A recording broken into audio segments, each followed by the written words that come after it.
Oi pessoal, tudo bem com vocês? Sejam bem-vindos de volta ao canal. Para quem não me conhece, o meu nome é Bruno Vilas e eu conto casos criminais reais aqui na internet. E se você tá chegando por aqui agora e ainda não é inscrito no meu canal, eu já te convido a se inscrever no canal e ativar o sininho para não perder as notificações. Porque assim, todas as vezes que eu publicar um vídeo novo, o YouTube te avisa e você corre aqui para assistir comigo. Eu te convido também a me seguir nas redes sociais, porque por lá eu tô sempre interagindo com vocês. E hoje eu queria aproveitar para mandar um beijo para todo mundo de Moçambique que me assiste e também de Portugal. Vocês estão sempre comentando em peso aqui embaixo e eu sempre leio os comentários de vocês, viu? Então um beijo para o pessoal de Moçambique e um beijo para o pessoal de Portugal. E o restante não precisa ficar com ciúmes que nos próximos vídeos eu vou mandando beijo para todos os países aí, que são vários que me assistem. Mas agora, pessoal, vamos pro que interessa e bora pro caso de hoje.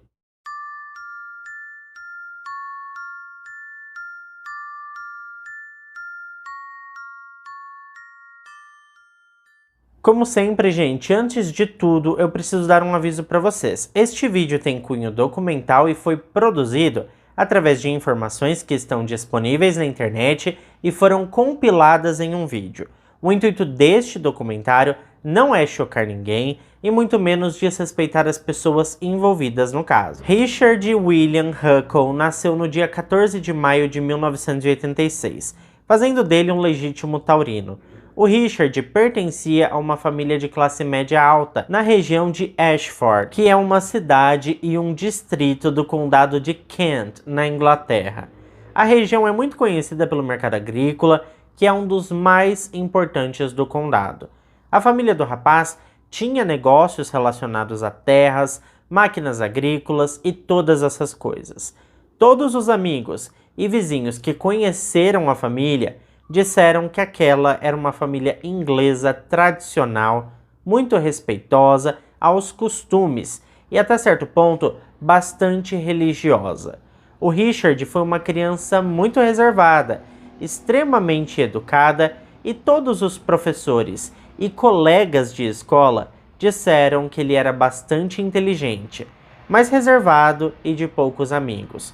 O Richard foi educado em uma prestigiada escola do Reino Unido chamada Harvey Grammar School, na região de Folkestone, e apesar de ter sido classificado como sendo pouco solitário pela maioria das pessoas que o conheceram, existem alguns ex-colegas do garoto que disseram mais tarde que o rapaz sempre foi um pouco pervertido. Suas brincadeiras, piadas e todas essas coisas sempre tinham um tom meio erótico ou mesmo de cunho sexual. E existia um grande problema, um grande conflito na vida do garoto. Como seus pais eram muito religiosos e bastante rígidos, o garoto estava sempre se sentindo culpado, porque entendia que estava pecando com seus pensamentos e também palavras. Isso deixava o garoto bastante confuso e cada vez mais ele evitava contato com as pessoas. Um dos poucos amigos do rapaz chegou a dizer que o Richard era um enigma indecifrável, uma mistura de pecado, culpa, perversão e antipatia. Bom, gente, o fato é que em 2002, quando estava com 16 para 17 anos de idade, o Richard participou de uma expedição que teve duração de um mês. O objetivo era visitar e acompanhar o funcionamento de uma escola na Namíbia, que é um país no sudoeste da África, muito conhecido por conta do deserto do Namíbia. Inclusive, já que a gente está falando aqui de países mais uma vez, eu queria pedir para vocês deixarem aqui embaixo de onde vocês estão me assistindo. Como chegou muita gente nova no canal, eu sei que tem gente de todo canto do mundo. Então deixa aqui pra mim a sua cidade, estado ou país de onde você me assiste, que daí no próximo vídeo com certeza eu mando um beijo aí pra sua região, combinado? Mas voltando pro caso e falando ainda sobre a Namíbia, o país conta ainda com uma fauna diversificada que inclui uma grande população de guepardos. Assim que voltou, o rapaz terminou o ensino médio e na sequência ingressou na faculdade South Kent College, onde estudou tecnologia da informação e redes de processamento. Quando se tornou um homem adulto, contrariando as expectativas de alguns colegas, o Richard continuou seguindo a religião de seus pais. Ele era membro efetivo e muito fiel na Igreja Batista de Ashford. Muitos desses colegas acreditavam que assim que o jovem tivesse a sua maioridade, ele optaria por abandonar a igreja. Mas não foi isso que aconteceu. Ele, na verdade, passou a frequentar a Igreja Batista em Londres também. Muitos achavam que ele era um fiel adorador do Senhor, mas alguns anos depois, a verdade veio à tona e deixou o país inteiro em choque. Todos os fiéis da Igreja Batista do Reino Unido que tiveram contato com o Richard disseram que ele era muito quieto e impenetrável. Alguns irmãozinhos e irmãzinhas da igreja tentaram fazer amizade com ele, chamando para sair, viajar juntos e essas coisas todas, mas ele sempre dava um jeito de escapar e tinha um perfil bastante reservado. Logo que terminou o ensino superior, o Richard conversou com os seus pais e disse que tinha recebido uma missão divina. Seus pais ficaram bastante orgulhosos, na verdade, e motivaram o rapaz a atender ao chamado divino com alegria. E foi assim que o rapaz decidiu vivenciar um ano sabático na Malásia entre os anos de 2005 e 2006. Ele dizia a todos os seus colegas e amigos que estava levando a palavra do Senhor e estava ajudando pessoas carentes a terem um pouco mais de alegria e também encontrar o caminho da verdade. Richard voltou para a Inglaterra no final de 2006, mas nos próximos 4 anos seguintes, ele viajou diversas vezes para a Malásia em novas missões, e em todas essas viagens, ele dizia que estava viajando com um propósito maior, com uma missão de amor, união e prosperidade. Bom, cerca de 4 anos depois, em meados do ano de 2010, quando estava com 24 anos de idade, ele decidiu que se mudaria definitivamente para a Malásia. Foi então que ele fez a sua matrícula em um curso de pequena duração, onde ele adquiriu o certificado internacional de professor de inglês para crianças e adultos. No final das contas, gente, o Richard se mudou mesmo para o país asiático no ano de 2010, e pouco tempo após a sua chegada, ele começou a trabalhar como fotógrafo freelance em comunidades locais na região de Kuala Lumpur, que é a capital da Malásia. Alguns meses depois, ele percebeu que precisaria de um curso universitário no país para aumentar as suas chances de emprego. Afinal de contas, todas as vezes que ele concorria a alguma vaga de trabalho, as empresas sempre davam preferência para contratar cidadãos malaios. Para resolver esse problema, o Richard se matriculou no curso de TI da faculdade Kuala Lumpur Metropolitan University College. Mas antes que eu me esqueça, ele nem chegou a concluir esse curso, viu, gente? Isso aconteceu principalmente porque a carreira de fotógrafo profissional estava indo muito bem, estava indo assim, de vento em polpa. Nos próximos anos, 2011, 2012 e começo de 2013, o Richard conseguiu um contrato para fotografar as campanhas da Nike Football Club Malásia. A carreira do rapaz estava indo muito bem, obrigado. Ele era inteligente, estava trabalhando bastante, viajando e conhecendo vários países asiáticos. Ele fez viagens inclusive para a Índia e guardem essa informação porque a gente já vai voltar a falar sobre isso. Richard Hankel era um homem acima de qualquer suspeita. Bom, gente, nesse meio tempo, algo gigantesco estava acontecendo na Austrália. Diversas denúncias de abuso infantil foram feitas às autoridades, ao mesmo tempo que a polícia australiana estava investigando alguns poucos sites que pareciam suspeitos. O resultado de todas essas suspeitas foi a criação de uma gigantesca força-tarefa em todos os estados do país.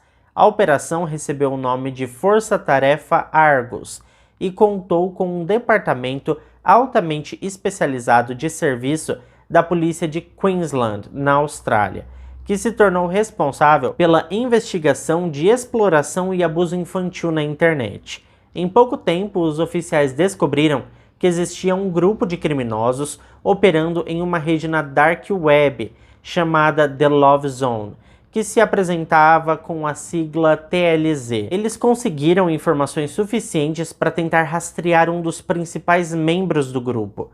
Os policiais usaram mídias sociais e salas de bate-papo para rastrear o indivíduo. E após algumas semanas, eles encontraram uma página no Facebook que parecia corresponder às informações que existiam até aquele momento. Obviamente o perfil era falso, mas havia algumas fotos postadas e dentre elas existia a foto de um veículo. E então os oficiais descobriram um nome: Shannon Macaulay, um homem morador de Adelaide. O chefe da operação, Sr. John Rose, conseguiu contatar um juiz federal no mesmo dia e, enfim, um mandado de prisão foi emitido para Shannon Macaulay. Assim que invadiram a residência, os oficiais perceberam que o Shannon estava online e também era o administrador do site criminoso. Resumidamente, gente, mais tarde ele foi denunciado, processado e condenado. Shannon foi sentenciado a 35 anos de prisão por seus crimes. Bom, mas seguindo com o caso, as autoridades não deslogaram a conta do Shannon. Na verdade, eles utilizaram a conta de administrador do homem para capturar outros criminosos que faziam parte desta rede. A força-tarefa foi um sucesso absoluto e, na sequência, centenas de criminosos foram presos, e os oficiais conseguiram ainda resgatar mais de 80 crianças ao todo. Um dos membros da rede chamou bastante a atenção dos policiais por conta da quantidade de vítimas que ele abusou, e também por conta da bizarrice de suas postagens. Deu trabalho para os policiais descobrirem a verdadeira identidade do homem, mas assim que decifraram o enigma, eles passaram a monitorar todos os movimentos do criminoso. E por isso, eles souberam que o rapaz passaria o Natal daquele ano com a sua família no Reino Unido e alertaram a Agência Internacional de Crimes. E com isso, no dia 19 de dezembro de 2014, no aeroporto internacional de Gatwick, em Londres, Richard Huckle, de 28 anos de idade, foi preso e acusado de inúmeros crimes relacionados a abuso, tráfico e violência infantil.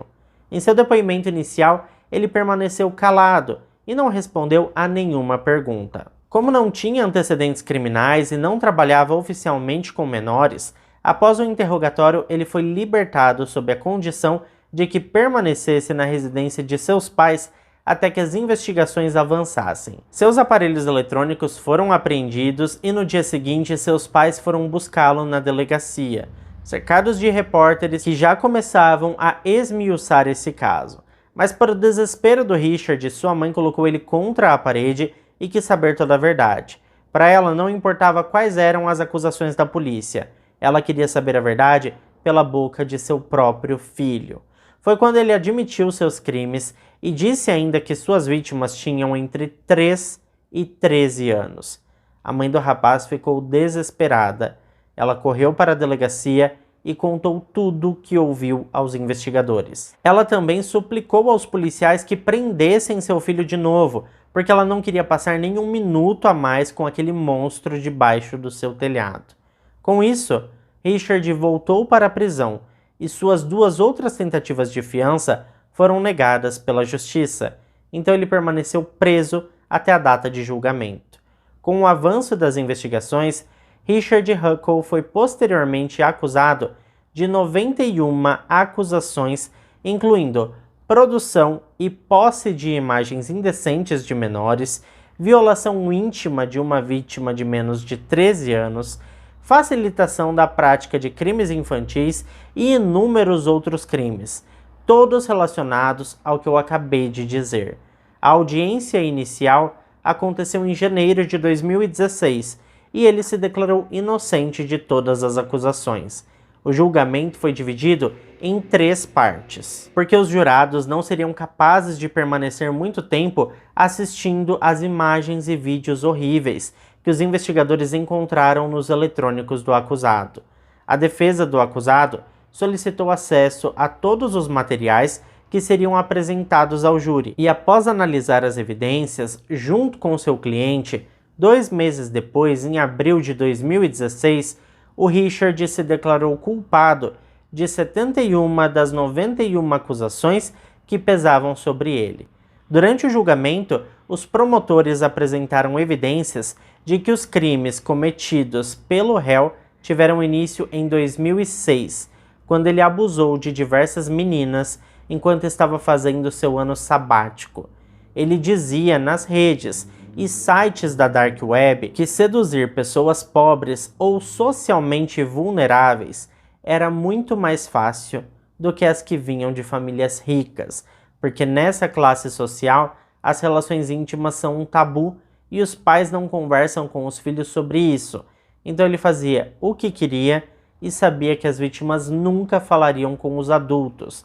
E mesmo que falassem, ninguém acreditaria nelas. Agora, lembra que eu falei para vocês que o Richard visitou a Índia em uma de suas viagens?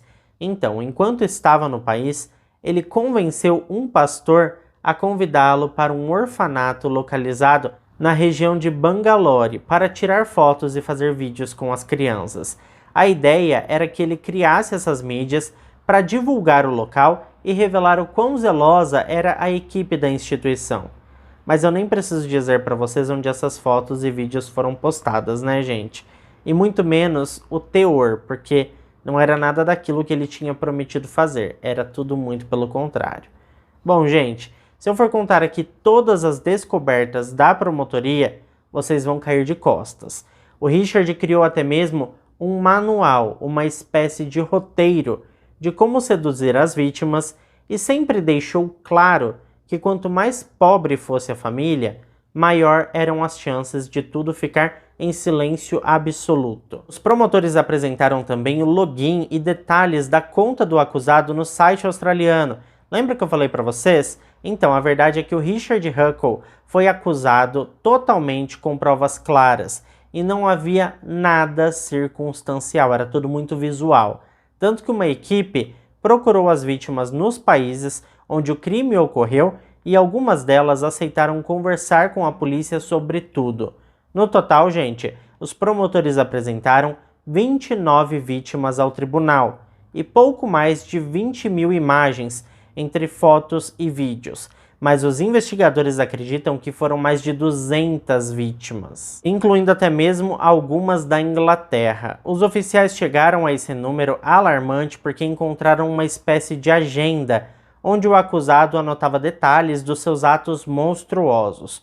Fora tudo isso, milhares de fotos não foram abertas, porque havia um sistema de criptografia no laptop do Richard, e ele obviamente se negou a passar as senhas de acesso. A defesa tentou se esquivar de todos os casos, porque 99% aconteceram fora do Reino Unido, mas então a promotoria se apoiou na seção 72 de uma lei que trata de crimes dessa natureza, e que foi aprovada no ano de 2003. Essa lei permite que cidadãos britânicos sejam julgados e condenados no Reino Unido por crimes de violência íntima de menores praticados no exterior. E daí não teve mesmo para onde correr, tá? Bom, gente, o Richard tinha se declarado culpado de uma boa parte de suas acusações. E na outra parte que ele se disse inocente, ele não convenceu ninguém. E por isso, a Suprema Corte decidiu marcar logo uma audiência de sentença. E a defesa fez um show à parte, viu, gente? O advogado de defesa leu uma carta com pedido de desculpas e um suposto arrependimento do seu cliente. O advogado pediu ainda ao juiz que fosse razoável em sua decisão e que levasse em conta que o Richard era jovem, tinha cometido alguns de seus crimes quando era adolescente, era uma boa pessoa, era um cristão que estava sempre na igreja. Disse ainda que o Richard era imaturo e tinha pouca idade. Para terminar, o advogado de defesa, Philip Sapsford, mostrou ao juiz que o rapaz não tinha antecedentes criminais e estava terrivelmente arrependido. Mas o juiz, Sr. Peter Rook, não estava para brincadeira não. Por fim, no dia 6 de junho de 2016, Richard William Huckle, de 30 anos, foi sentenciado à pena de prisão perpétua, com um mínimo de 25 anos, para tentativa de liberdade condicional.